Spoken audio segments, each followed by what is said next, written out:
ও, অনেক দিন হয়ে গেছে।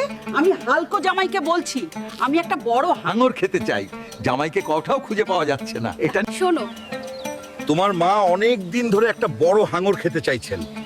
আজকাল নদীর মাছও পাওয়া যাচ্ছে না। আমি আজই আজ আমাকে সমুদ্রের তলদেশ থেকে একটা বিশাল হাঙর ধরতে হবে। আমাকে আমার শাশুড়ির মন জিততে হবে, না হলে আমার স্ত্রী আমার কথা একেবারেই শুনবে না।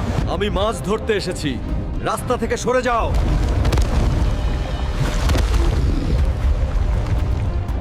এই হাঙ্গর, তুমি কি আমার সাথে শান্তিতে আসছো, নাকি আমি এখনই তোমার ঘাড় ভাঙবো? চলুন দেখা যাক কার শক্তি বেশি। আজ তোমাকে আমার শাশুড়ির জন্য ধরতে হবে।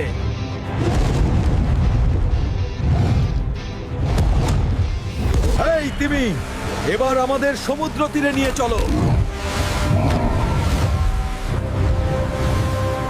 বউ, দেখো কি এনেছি। ও মা গো, এত বড় মাছ